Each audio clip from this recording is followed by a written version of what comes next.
దేవుని యొక్క వాక్యం చేసుకున్నాం.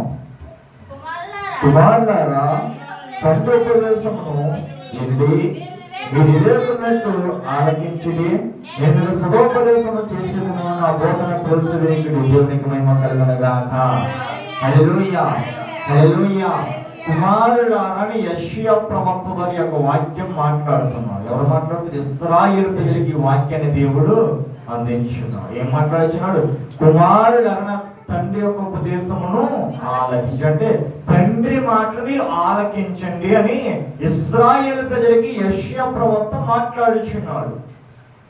దావీదు కుమారుడు సొలొమోనును రచించిన దావీదు యెషయా గ్రంథము ద్వారా ఈ వాక్యముతో దేవుడి మాట్లాడించిన మాటల ప్రకారముగా ఏమనుచున్నాడు? కుమారుల తండ్రి ఉపదేశం మీరు వివేకమును జ్ఞానము కలిగి ఈ వాక్యాన్ని మనం ఆలకించాలి. విన్నాము వదిలిపెట్టమన్నది కాదు, వినిన దాన్ని మనం పాటించాలి. వినిన వాక్య హృదయం భద్రపరచుకోవాలి. నీ కుటుంబం ఆశ్రమించబడాలంటే వాక్యం నీలో ఫలించాలి. అప్పుడు నీ కుటుంబం దేవుడు ఆశీర్వదిస్తాడు. వివేకమైన జ్ఞానము కలిగి వాక్యం ఆలకించినప్పుడు దేవుడిని కుటుంబ అనేకమైన ఎత్తైన కార్యాలు చేస్తాడు. ఇశ్రాయేలు ప్రజలు దేవుడి మాట వినకుండా చెడు మార్గం తిరిగారు కనుక, దేవుడికి వ్యతిరేకంగా తిరిగారు కనుక శ్రమ వెంబడి శ్రమలు వాళ్ళ మీదకి వచ్చినాయి. ఐగుప్తు ప్రజలు కూడా దేవుడి మాట తిరస్కరించి దేవుడి మాటని కాదని వారి ఇష్ట ప్రకారంగా తిరిగితే దేవుడు ఏం చెప్పేస్తా, మీరు నా మాటలో జ్ఞానము కలిగి ఆలకించకుండా నడిచిన మీ మీదకి 5 తెగుళ్ళు వస్తాయని దేవుడు చెప్పాడు. అదే రీతిగా ఐగుప్తు ప్రజల మీదకి 5 తెగుళ్ళు పంపించాడు. పంపించలేదా? ఈనాడు నేటి ప్రజలు కూడా అలాగే తిరిగిచ్చిన్నాడు. అటుగా సోపు ఇటుగా సోపు, అటో కొంచెం ఇటో కొంచెం తిరిగితే దేవుడు కదా నీకు తంతాలు మారని పేరు నేను తగ్గి మాత్రంగా పెరుగుచున్నానని దేవుడు వాక్యము సెలవిస్తుంది. వారు ఎన్ని మంది తిరిగినా వారి పక్షాన్ని దేవుడు ఒక్క కార్యం కూడా చేయడు. చేస్తారా? ఎందుకు?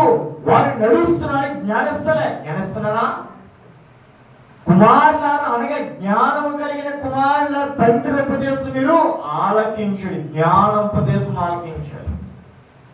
సొలొమోను మాట్లాడిన మాటల ప్రకారముగా మీ వివేకమునట్టు ఆలకించినలా నేను మీకు సదోపదేశము చేసేదను. అనగా మీరు దేవుడు మాట విన్నారని దేవుడు మీకు సహాయం చేస్తాడు.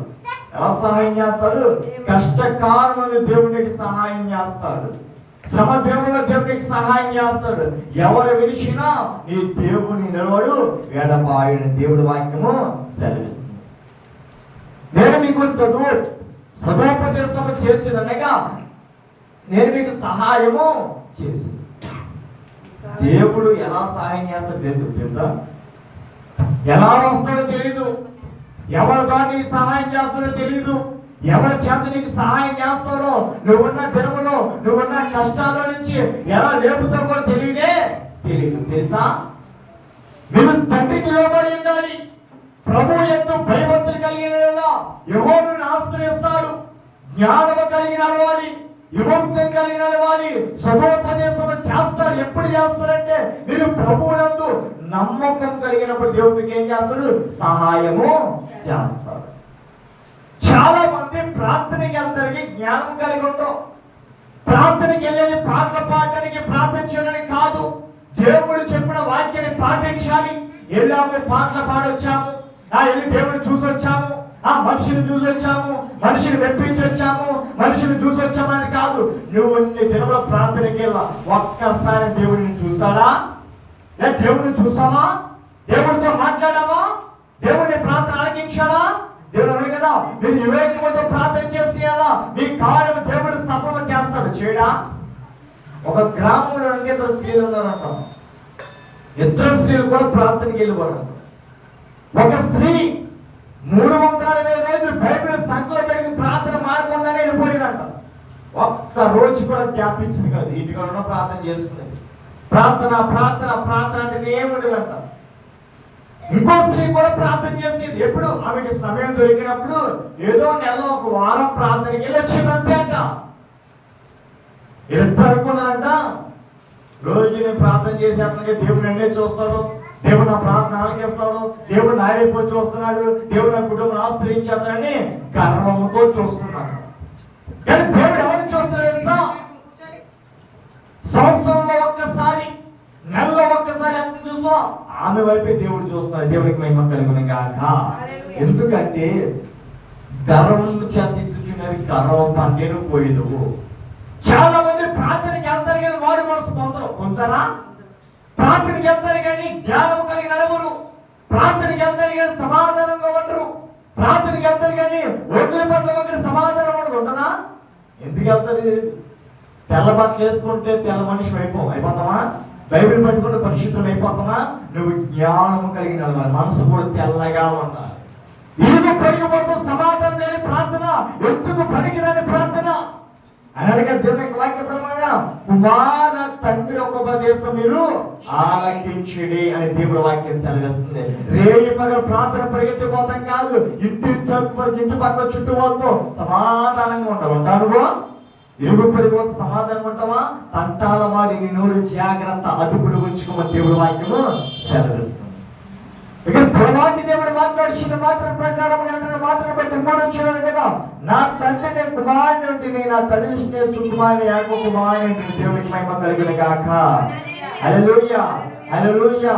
జ్ఞానము కలిగిన కుమారుడు ఒకరు ఉంటే చాలు, పనికిరాని కుమారుడు ఎంతమంది ఉన్న తండ్రి సంతోషం ఉండనే ఉండదా? యాకోబుకి 12 మంది సంతానము.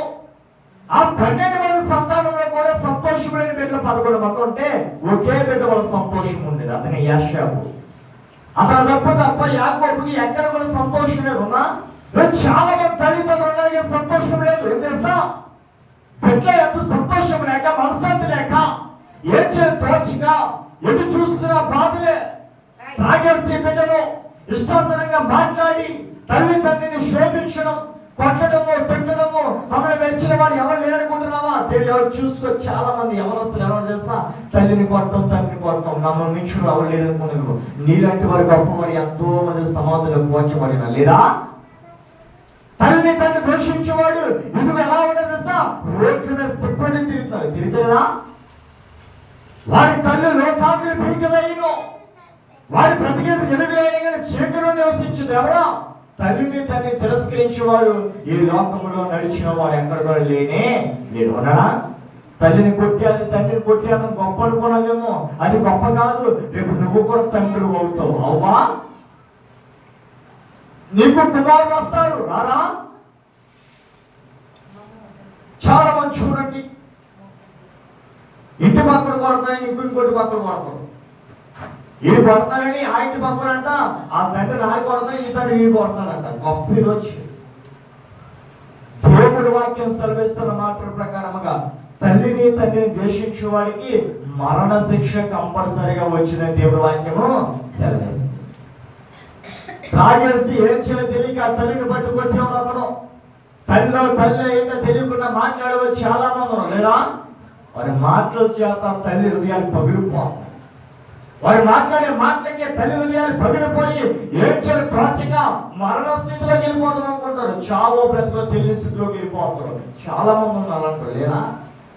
దేవుడు అంటాడు, తల్లిని తండ్రిని ప్రేమించుము అని సన్మానించమని నిర్మాకారంలో దేవుడు ముఖాముఖిగా మాట్లాడించున్నాడు.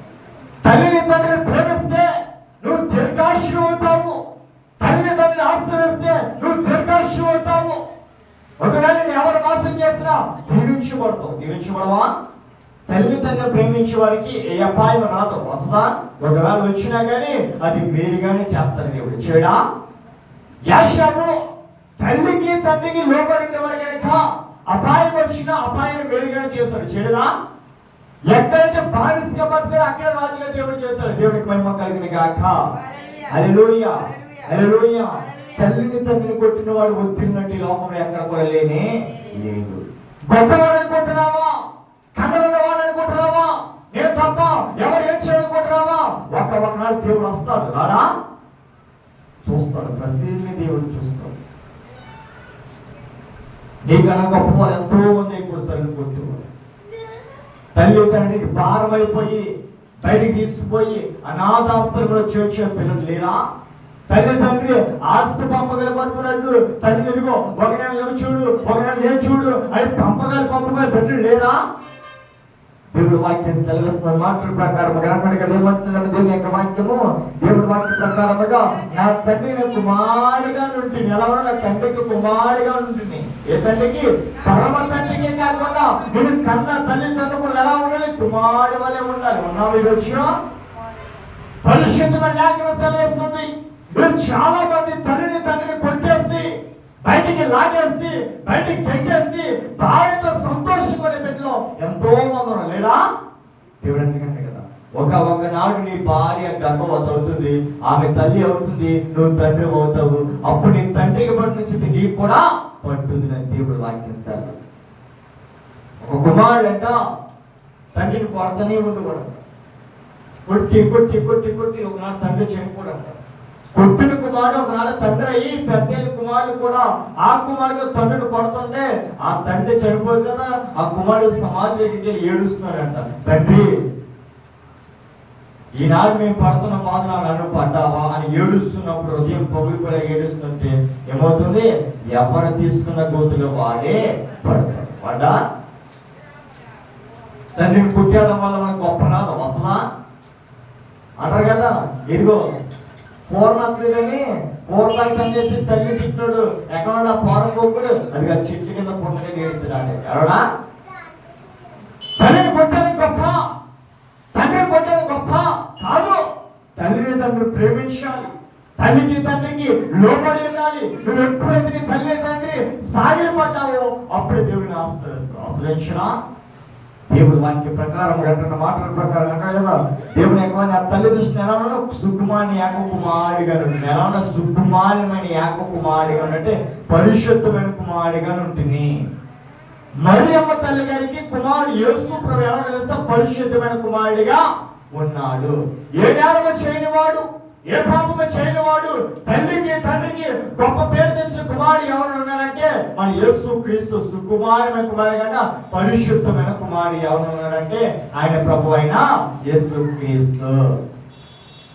తల్లి ఎందుకు విధి కలిగి ఉన్నాడు, తండ్రి ఎందుకు భయభక్తులతో ఉన్నాడు, పెద్ద ఎందుకు సమాధానికి ఇరుగు పొరుగు ఘోరంగా మాట్లాడేవాడు ఎవరన్నా ప్రభు అయినా యేసు క్రీస్తు. ఎవరు కూడా కేటాయించాడు, ఎవరు కూడా తొక్కు చూపుకోలేదు. చూస్తారా? దేవునికి కులము మతము భేదము జాతి రంగు ఏమీ లేదు. అందరూ నా కుమారుని ప్రేమించిన వారు ఎవరున్నాడు? ప్రభు అయినా యేసు క్రీస్తు. మన ప్రభు గొప్పవాడు.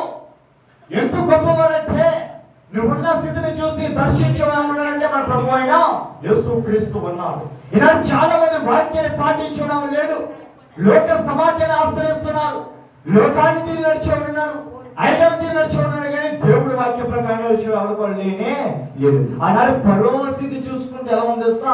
పరోస్థితి ఎలా ఉంది? చాలా ఘోరం స్థితిలో పడిపోయింది తెస్తా. ఆనాడు ఇశ్రాయేలు ప్రజలు ఎలా చేస్తా? మనుషుల మాటని దేవుడి కాదని వెళ్ళిపోయాడు కదా.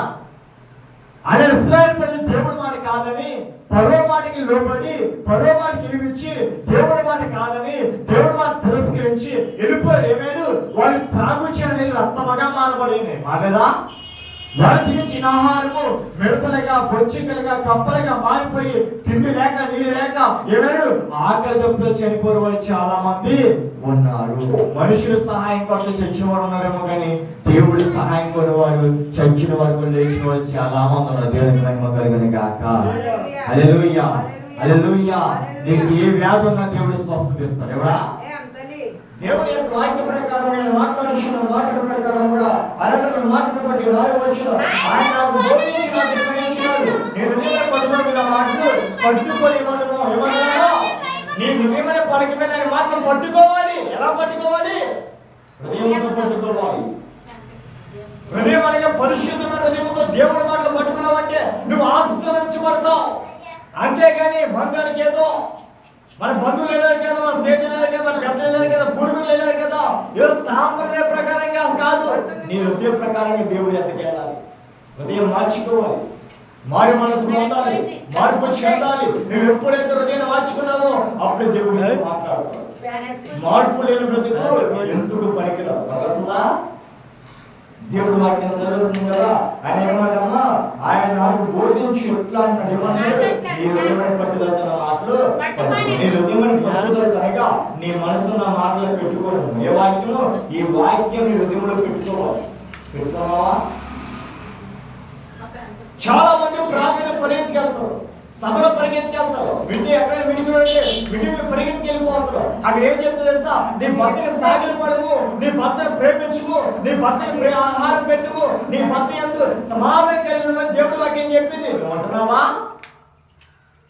ఇరుగు పొరుగు వాడిని ప్రేమించుమని దేవుడు వాక్యం చెప్పింది. నువ్వు వింటున్నావా? నీ హృదయమైన పట్టుదల వాక్యం ఉంచుకున్నావు. నువ్వే మాట్లాడినా ఆ హృదయంలో పట్టుకో. ఏం చేస్తా? ఈ వాక్యం ఒక దినం నీకు ఆ సహాయం చేస్తుంది. ఈ వాక్యం ఒక దినంలో నీకు సహాయపడుతుంది. ఫ్యూచర్లో చూసుకుంటే మన స్థితి ఏంటో తెలీదు, మన గతి ఏంటో తెలీదు, మన భవిష్యత్తు ఏంటో తెలీదు. ఆనాడు ఈ వాక్యం నీకు అవసరం వస్తుంది కదా. దేవుడు వాక్య హృదయంలో పట్టుదలతో పట్టుకో. ఏం చేస్తా? ఈ వాక్యానికి ఎలా చేస్తా? మబ్బులాంటి ఎప్పుడు ఎలా మారుతుందో తెలియదు. నీ అవసరాలు బట్టి మారుతుంది వాక్యం. మబ్బు చూడండి, ఒకనాడు ఎండ కాస్తుంది, ఒకనాడు మంచు కురుస్తుంది, ఒకనాడు వర్షం కురుస్తుంది. ఎప్పుడు ఈ యొక్క ఋతువులు మారుతాయో తెలియదు. అదే రీతిగా నీ భౌతి ఎప్పుడు మాకు తెలియదు కనుక దేవుడు అందుకని కదా, నువ్వు నన్ను ఎంబడించిన నీ బ్రతుకులు అనేకమైన కార్యాలు దేవుడు చేస్తాడు. చేయడా? మనుషుడి ఆధారంగా నడిచేవనుకో మనుషుని మోసం చేస్తారు, కానీ దేవుడు మోసం చేయడు. చేస్తాడా? ధనం ఉంటే అందరం అనవాలి, ధనం లేకపోతే అందరం అనవాలి కాదు, అందరు పగవాలి. వెండి బంగారం పెట్టుకున్నావు అనుకో అందరూ సాగిపడతారు నీకు. అదే మనిషి వెండి బంగారం వదిలేసి ఏమీ లేని ఒక దిగంబర స్థితిలో తవలేసుకుని రోడ్డు మీద తినడానికో ఒక్కరు కూడా సాగిలిపాడే. దేవుడు అందుకనే కదా ఈ వాక్యం హృదయంలో పెంచుకో.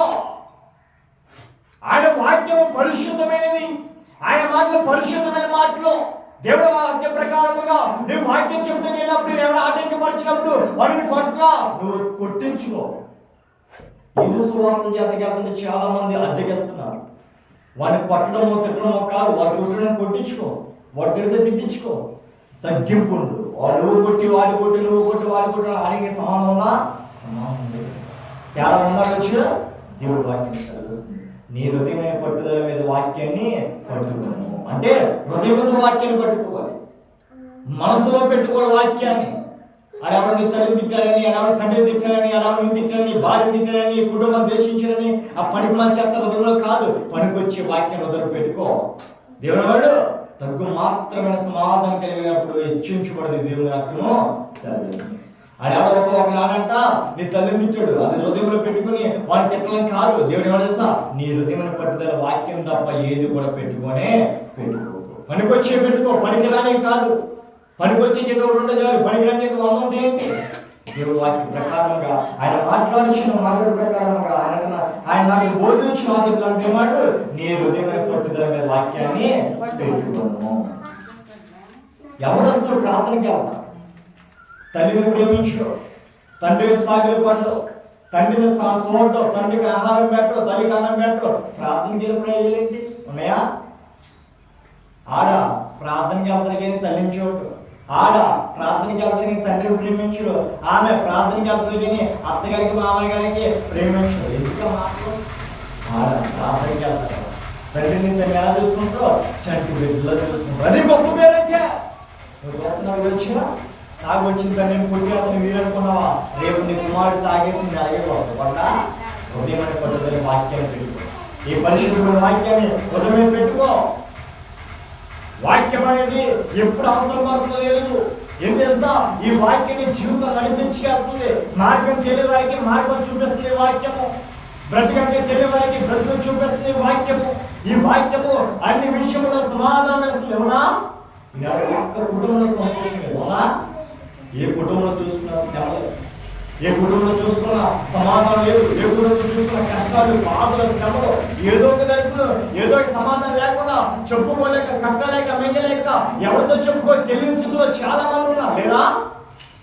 ఈ వాక్యం హృదయంలో పెట్టుకో. ఈ వాక్యం నీ హృదయంలో పెట్టుకుంటే నీ హృదయం విస్తారమైన సంపాదన దేవుడు ఇస్తాడు. ఎవడా? ప్రార్థన చేసేది బ్రతికి మారినట్టు కాదు, కానుకలు వేసేసి మందరికి కట్టేది బ్రతికి మారినట్టు కాదు, సువార్త అనేది మందిరంలో కాదు, చెట్టు కింద చేసుకుని దేవుడు ఆశీర్వదిస్తాడు. ఆశ్రయించడా నీ స్థితిని చూసి ఆశీర్వదిస్తున్నాడు దేవుడు. ఇక దేవుని యొక్క వాక్య ప్రకారంగా ఆయన మాట్లాడిన మాట, నా ఆజ్ఞను గైకొనెదవు బ్రతుకుతావు. ఏంటమ్మా, నా ఆజ్ఞను గైకొనేను బ్రతుకుతావు. అంటే వాక్యాన్ని గైకొనదు బ్రతుకుతావు నువ్వు, మనిషిని గైకొనే కాదు. వాక్యానికి సాగిల మాట బ్రతుకుతావు. ఆయన వాక్యాన్ని గైకొని బ్రతకాలి. ఈ వాక్యాన్ని వెతుకుంటే ఏమన్నా ఉండొచ్చు లేడు. వారికి ఇచ్చేది దశమగలు ఇచ్చేది సరిపోతుంది అనుకున్నావా? కాదు. దేవుడికి హృదయాన్ని బలిస్తున్నావా?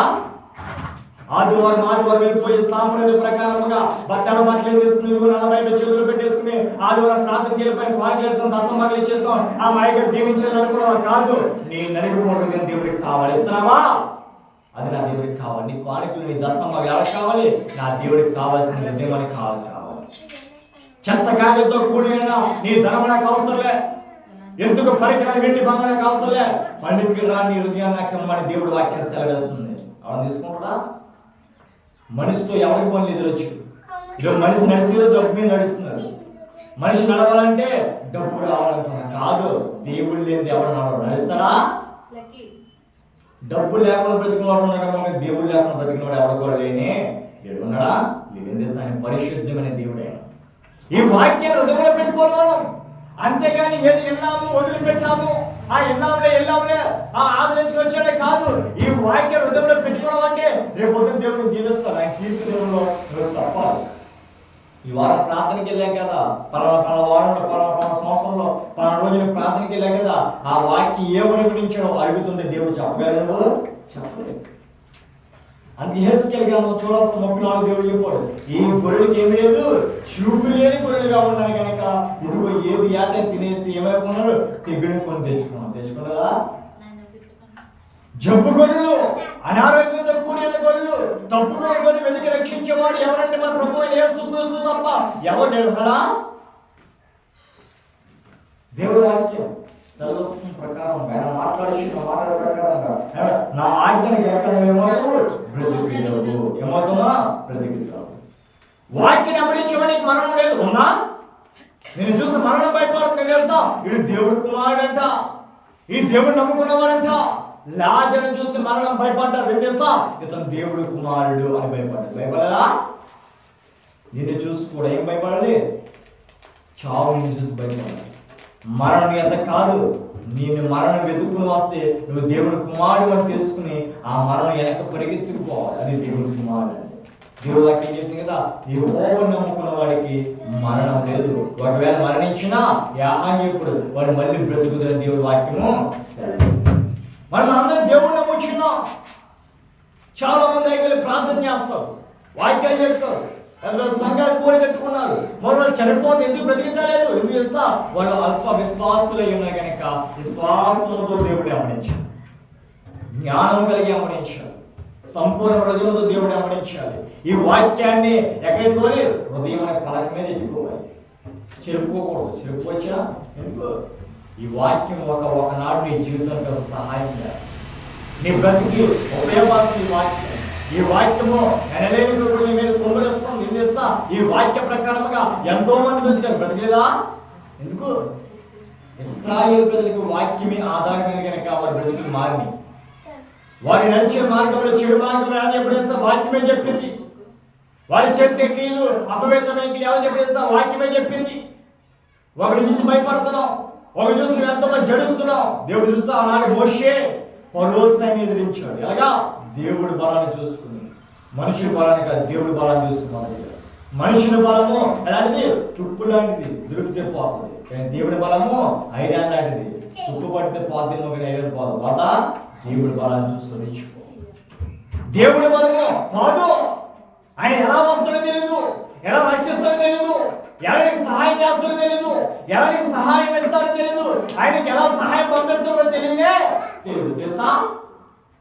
మొరపెట్టు, దేవుడికి సమాధానం ఇస్తాడు.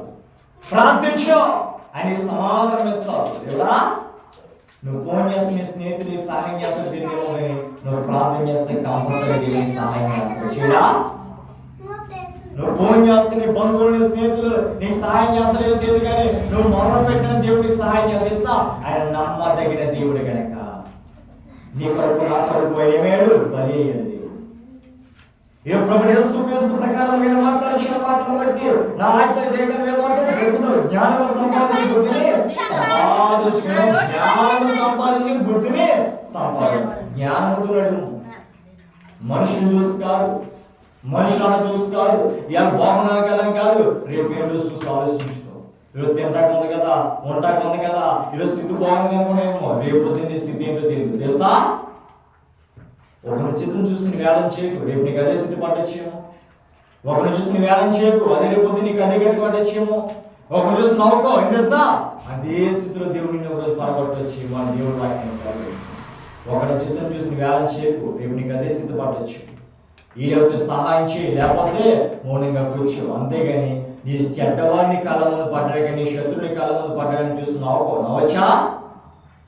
శత్రుడు ఆపుతూ ఉంటే నవ్వు చాలా మంది సహాయం చేసేవాడు వినడా? కానీ దేవుడు శత్రువును కూడా రక్షించాడు, శత్రువును కూడా ప్రేమించాడు. ఆయన యేసుని సిలువ జ్ఞానం నాడు ఆయన సిలువలో వేలాడుచినప్పుడు ఆయన పొడిచిన వారు, ఆయన గుచ్చిన వారు, తిట్టిన వారు, ద్వేషించిన వారు, ఆయన ముళ్ళ గొర్రెలను కొట్టిన వారు ఎంతో మంది ఉన్నా కానీ దేవుని చేస్తా వారిని ఆశ్రయించడం శపించరా? దేవుని కొట్టిన వాడు కూడా దేవుడు ఏం చేశాడు? ప్రేమించాడు. అలా ఉంటుంది. జ్ఞానం సంపాదించుకో, పరిశుద్ధమైన జ్ఞానాన్ని సంపాదించుకో, అజ్ఞానమైన జ్ఞానం కాదు.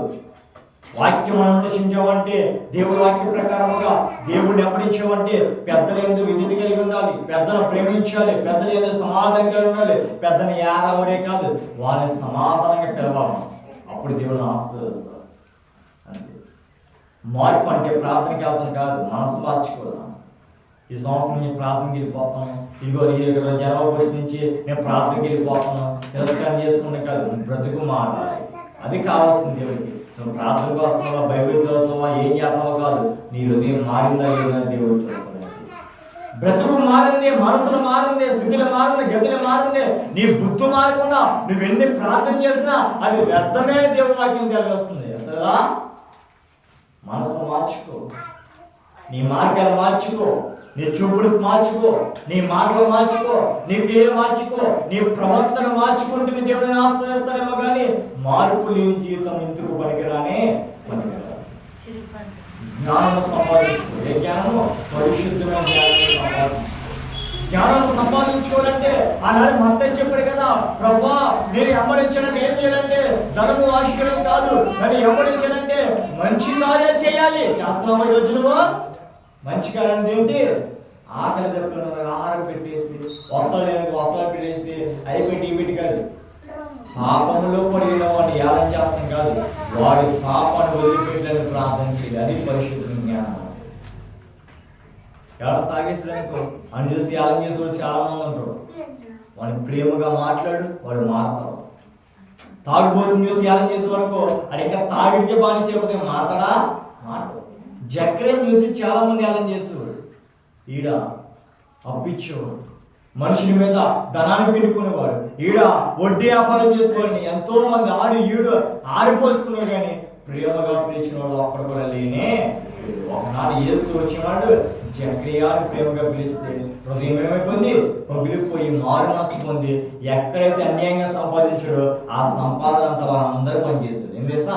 ప్రేమతో పిలిస్తే ఇటువంటి వాడిని మాట తాగేసి వచ్చిన తండ్రిని ఇటు తాగేసి వచ్చాడని కొట్టేమని చెప్పి తల్లి చాలా మంది లేరా? కాదు, తాగేసి వచ్చిన భర్తను ప్రేమించమనుకో, నీ ప్రేమ చూసి నీ పొద్దు నీ భర్త తాగుతాడా?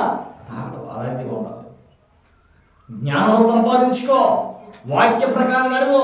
శత్రువును కూడా దేవుడు ప్రేమించాడు, ఆ శత్రువులు మారాడు. మారదా? నేను చూసుకోవడం మారాలి. నీ ప్రేమను చూసి, నీ భక్తులు చూసి, నీ శ్వాసను చూసి, నీ ప్రార్థన చూసి, నీ ప్రవర్తన చూసి అందరూ మారాలి. ఆమె ప్రార్థనకి వెళ్తాది, ఎవరితో ఏమి మాట్లాడదు.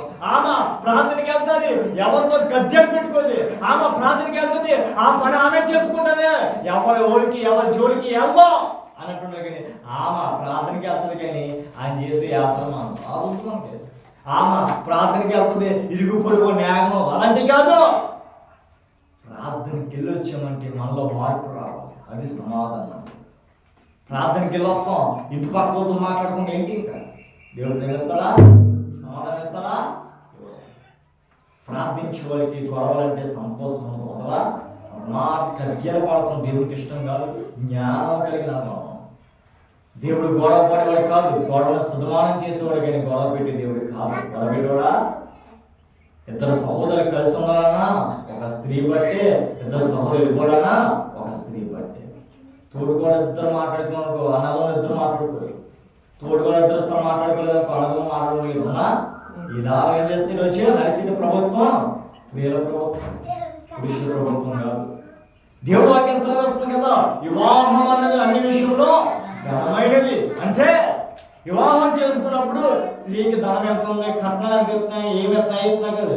ఈ కుమార్తె ఎలాంటిదో చూసుకో. మా కోడ చాలా అందగత్తి, మా కోళ్ళకి ఎంతో ఆస్తి ఉంది కాదు, ఈ కోళ్ళ గుణావతి ఏదో చూసుకున్న దేవుడు వాక్యము సరే జ్ఞానం నడుచుకున్నాం. పానుపులు అవి చూసి అయిపోకదు, వచ్చే కట్నాలు లాంఛాలు చూసి కాదు. నీ యొక్క కుమార్తె, నీ కుమారుడు చేసుకున్న కుమార్తె ఆమె ప్రవర్తన ఎలా ఉంటుందో చూసుకో. తల్లిదండ్రులతో ఎలా ఉంటుందో చూసుకో. సహోదరులతో ఎలా ఉంటుందో చూసుకో. ఇరుగు పొరుగు వాళ్ళతో ఎలా సమాధానం ఉంటుందో చూసుకో. మాట తీరుందో చూసుకో. అన్ని చూసుకున్నప్పుడు నీ కుమారుడిని కుమార్తె వివాహం చేయమని దేవుడు వాక్యము సెలవిస్తుంది.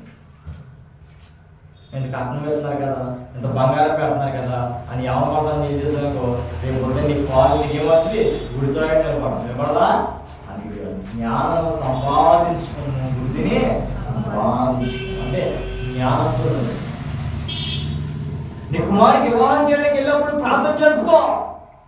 పవిత్రమైన గుణావతి దేవుడు ఏర్పరిచిన ప్రభా నీ నామానికి అప్పు చెప్పాను, నా కుమారుడు నీకే అప్పు చెప్పాను. ఆమెకి ఏ భార్య ఇస్తావో నీ ఇష్టం ప్రకారంగా, ఇస్సాకు లాంటి రివాకుని ఇస్తావా, లేక యాకోబు లాంటి రాహేలు ఇస్తావా, నీ చిత్త ప్రకారంగా చూసుకో. సమాధానకర్తలు ఇస్తావా, లేక సమాధానం విడగొట్టుగా ఇస్తావా, అది నీ చిత్త ప్రకారం చూసుకో. దేవుడు కల్పించు, ప్రార్థన చేసుకో. ప్రార్థన చేసుకున్నావంటే రివాకులు అంటే పాడు దేవుడికి ఇస్తాడు కూడా, దేవుడు ఆశీర్వదిస్తాడు. పరిశుద్ధమైన ప్రకారం నడవాలి, మనం వాక్య ప్రకారం నడవాలి. ఎప్పుడైతే వాక్య ప్రకారం నడిచామో అప్పుడు దేవుడిని బ్రతుకుని మారుస్తాడు. అచ్చడా నవ్వినోడి దేవుడు తన వారిగా చేస్తాడు. నిన్ను చూసి ఎవరైతే ధ్యానం చేస్తాడో వారికి సహాయంగా నీకే సహాయం చేసే వారికి దేవుడు చేస్తాడు. చెడా సహోదరుడు మోసం చేస్తాడు యాషబుని, ఇప్పుడు పగబట్టాడా ఏమన్నాడు, వారి తప్పు వాళ్ళే తీసుకుంటారు. నీ శత్రువును నువ్వు మరిచిన దేవుడు మరుస్తాడా? ఒకనాడు నీ స్థితిని చూసి అందరూ వదిలేసి వెళ్ళిపోయాడు. ఈరోజు నీ స్థితిని చూస్తే అందరూ వస్తారు. ఆనాడు యాషబు స్థితిని చూసి అందరూ వదిలేస్తారు. ఈనాడు యాషబు స్థితిని చూసి అందరూ వస్తున్నారు. ఏం చేస్తా ధనం అంటే ఎటువంటి తిరిగి వస్తారు. అలా దేవుడు వాక్య ప్రకారంగా ఆయన మాటను బట్టి ఏమొచ్చాడు కదా, జ్ఞానముడు నిన్ను కాపాడు, ప్రేమించేది నిన్ను రక్షించుకుంటా. జ్ఞానం విడవకు అంటే వాక్యం విడిచేయాలా. ఏమంటావు, దేశ దిగంబరం అయిపోతావు. దేవుడు మాట కాదన్నావంటే ఆయన అవ్వాలని అడిగితే దేశ దిగంబరం అయిపోవడం అలాగే అయిపోతావా. దేవుడు మాట నేను చూపు అవాదగా వేస్తా. పరిశుద్ధమైన కుమారుడు, పరిశుద్ధమైన కుమార్తె దేవుడి పట్ల ఎదుటి కలిగినాడు. ఎప్పుడైతే దేవుడి మాట కాదని తినొద్దన్న పండు తిన్నారో, దేవుడి మాటకి ఎదురెక్కి నడిచారో, అప్పుడు ఏమైపోయాడు, దేశ దిగంబరులు అయిపోయాడు. అంటే లోకం ఎవరిచ్చాడు, దేవుని ఎవరిచ్చాడా. ఇక దేవుని యొక్క వాక్య ప్రకారం జ్ఞానం సంపాదించి జ్ఞానము ముఖ్యాంశం సంపాదించి బుద్ధిని సంపాదించుకుంటా. నీ సంపాదించి బుద్ధిని అంటే నీలో ఉన్న పాపాలన్నీ దేవుడికి ఇచ్చేసి మంచి బుద్ధిని సంపాదించుకో. దేవుడిని బతుకు మారుస్తాడు, నీ స్థితిని మారుస్తాడు.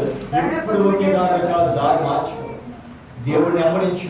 ఎవరో వెళ్తున్నాను నేనే వస్తున్నాను, ఎవరో వస్తున్నాను నేను వస్తున్నా కాదు, వాళ్ళ ఐగరు వస్తున్నారు, వాళ్ళ సేవకులు వస్తున్నారు, ఇదిగో అక్కడికి వెళ్తున్నా కాదు. నీ హృదయాన్ని దేవుడికి అనిపించుకోప్పుడు దేవుడిని ఆశీర్వదిస్తాడు. హృదయం మారకుండా ఎన్ని ప్రార్థనకి వెళ్ళినా, హృదయం మారకుండా ఎన్ని ప్రార్థన తిరిగినా వ్యర్థమే కానీ ఫలించదు. ఫలిస్తా వ్యవసాయం చేస్తూ చూడండి, చేతికి ఏ పురుగు పడితే అదే ముందు కట్టాలి, తెగులు వస్తే తెగులు ముందు కట్టాలి. దానికి దోమ పడితే దోమ ముందు కొట్టాలి, పురుగు పడితే పురుగు ముందు కట్టాలి. అంతేగాని పురుగు ముందు తెగి ముందు పడితే కొట్టవుతుందా పట్టదు. అదే దేవుడు వాక్యం తెలుస్తుంది కదా. దేవుడిని ఎవరించాడంటే మీరు దేవుని మార్పు రావాలి. మార్పు లేదు మనుషులు దేవుడికి ఎంత ప్రార్థన చేసినా అది వ్యర్థమే అని దేవుడు వాక్యం సెలవిస్తుంది. దేవుళ్ళకి వచ్చామంటే బ్రతుకు మార్చుకోవాలి. ముందు అందరినీ ప్రేమించాలి, అందరితో సమాధానం కలిగి ఉండాలి, సహోదర ప్రేమ కలిగి ఉండాలి, అత్తగారితో మామగారితో సమాధానంగా ఉండాలి, తల్లిదండ్రులని ప్రేమించాలి, భర్తను ప్రేమించాలి, భార్యను ప్రేమించాలి, బిడ్డలకు సాగిపోయినప్పుడే దేవుడిని ఆశీర్వదిస్తాం. అంతేగాని ప్రార్థనకి వచ్చి సమాధానం లేకుండా వరకు దేవుడు వదిలిపెట్టా. దేవుడు వాక్య ప్రకారంగా ఆయన ఏం చెప్తాడో అదే ఆలోచించు. దేవుడు వాక్య ప్రకారంగా ఆయన మాట్లాడిన వాక్య ప్రకారంగా ఏదో వచ్చిన కదా నీ సంపాదన నుంచి బుద్ధిని సంపాదించుకున్నాడు. యెషయా ప్రవక్త తనకున్న యావత్ ఆస్తి దీనులకు, దరిద్రులకు, పేదలకు పంచిపెట్టేసి దేవుణ్ణి అమ్మడించేదా? అబ్రహాం కూడా చూసుకో, తన కోట్ల ఆస్తి వదిలిపెట్టేసి ఏమీ లేని దేశదేగంగా వస్త్రాలు ఉన్న వస్త్ర ప్రకారంగా ఆయన ఎంబడించేశాడు. ఎలా లేని ఆస్తులుగా దేవుడు ఆశ్రయించదా? దేవుడు ఎంబడించినంటే మనం ఆలోచిస్తాం. జక్ర చూడండి, నీ సంపాదన అంటే వ్యర్థమైన సంపాదన వదిలిపెట్టేసి నువ్వు నన్ను ఎంబడించి వెళ్ళలేని దేవుని మీద ఇస్తాను దేవుడు చెప్పాడు. అంతా వదిలేసి వదలగా నువ్వు వదిలిపెడతావా? ఒకటి చూడాలంటే పనులు వేసి దేవుడి దగ్గరికి వస్తానికి వెనకాడతావు. ఒక 5 సంవత్సరం చెప్పాను కూలి పని కోసం నీ కూలి పనులు చేసి వస్తే అక్కడ వెళ్ళిపోతావు కానీ దేవుడిని వదిలేస్తాను కూలి పని వదులుతున్నావా అన్నాడు. ప్రవక్తలు తీసుకుంటే ఆస్తి వదిలిపెట్టు, కోట్ల ఆస్తి, నీలాగా 500, 1000 రూపాయలు, 2000 పనులు కాదు, కోట్ల ఆస్తి వదిలేసి దేవుడిని అమ్మడించిన ప్రవక్త ఎంతో లేదా? నువ్వు ఒక ఫంక్షన్ దేవుడి పని కొత్తగా వెనకాడతావు. ఇంటి పక్కన ఫంక్షన్ జరిగిందనుకో, ఎలా అనుకో, ఏ ఫంక్షన్ కదా మళ్ళీ వారం వెళ్తావు అనుకుంటావు అన్నట్టు చూసుకో. ఎన్ని వచ్చినా ప్రార్థన మానేవాడు కాదు. ఎన్ని ఇబ్బందులు వచ్చినా, ఎంతమంది ఇంటి మీదకి వచ్చినా, ఎన్ని శోధనలు వచ్చినా తర్వాత ప్రార్థన చేసుకున్న తర్వాత ఏ పనైనా చేసుకున్నాం. మనం ఏం చేస్తున్నాం? అన్ని అయిన తర్వాత ప్రార్థన తీరు ఉంటే ప్రార్థనకి వెళ్తాం, లేకపోతే లేదు. ఏదో చెప్తున్నాం. దేవుడు చెప్తుంది కదా, నీ బ్రతుకు బాగున్నప్పుడు దేవుడిని అర్పించవనుకో, నీ బ్రతుకు చెడమని దేవుడు చూసుకుంటాడు. నీ కాలు చేతులు పని చేసినప్పుడు దేవుడు సాగిపడ్డావనుకో, నీ కాలు చేతులు లేవనిచ్చితే దేవుడు నీకు సహాయం చేస్తాడు. చేయడా? దేవుడిని అమ్మడించు. యెహోవా నమ్ముకున్న వారికి ఏదేమి కాగానే ఆయన వాక్య ప్రకారం చివరిగా మాట్లాడుచున్న మాటల ప్రకారంగా దాన్ని గొప్ప చేసిన నిన్ను హెచ్చించును, దాన్ని పూజించిన నిన్ను కనపరచును, అది నీ తలకు అందమైన మాలికను ప్రకాశం నీకు దయచేయును. దేవుని మహిమ కలుగుగాక. మాలిక కనుక నీ చుట్టూ వాక్యం అని కవచి కడుతుందంట. ఎవరు? ప్రభువైన యేసుక్రీస్తు ఆయన వాక్యం నీ చుట్టూ కడతాడు. ఏ అపాయం నీ దగ్గర రాకుండా, ఏ తెగులు కూడా దగ్గర రాకుండా, నీ ఇంటి మీదకి, నీ బిడ్డల మీదకి, నీ భార్య మీద, నీ భర్త మీదకి ఏ మూర్ఖు నీ దగ్గర రాకుండా దేవుని చేస్తాడు, కావలి కాస్తాడు. యెహోవా నీవు ప్రేమించేవాడు ఉన్నావు కనుక ప్రార్థన చేసుకున్నావంటే ఈ శ్రమైన దేవుడు మేలుగా మారుస్తాడు. ప్రార్థన చేసుకున్నావంటే ఈయన కూడా దేవుడు ఆశీర్వదించేవాడుగా ఆశీర్వాదం దేవుని మీదకే పంపిస్తాడు. కనుక యెహోవాను వెంబడించేవాడికి ఏమీ లేదు, యెహోవాను వెంబడించేవాడికి ఏ కష్టాలు, ఏ ఇబ్బందులు రావని వాక్యం సెలవిస్తుంది. కనుక యెహోవాను నమ్ముకుని యెహోవాను భయపడే శ్వాసంలో ఇచ్చిన వాక్యం దేవుడు గురించి ఆశీర్వదించడం కాక ఆమె ప్రార్థన చేసుకున్నాం. సర్వాధికారి సర్వోన్నతుడైన పరిశుద్ధమైన నామములో స్తుతులు స్తోత్రాలు చెల్లిస్తున్నాం. ఈ యొక్క మధ్యకాల సమయంలో నామములో మేము చేస్తున్న ప్రార్థన ఆలకిస్తున్న వాక్యం చేస్తున్న ప్రభువా, ఈ వాక్యం అనేకమైన జీవితం ఇచ్చడానికి దయచేయండి. వాళ్ళతో యవనస్తులతో వేసి త్రాగేసి తల్లి కొట్టు ప్రభువా, బయటికి ఈడ్చుకునేసి ఇంట్లో నుంచి గెలిచిన వారు ఎంతో మంది ఉన్నారు. వారి నాట్యం ప్రవేశ సమాధానం గృహానికి సమాధానం దయచేయడం ప్రవేశ ప్రవేశ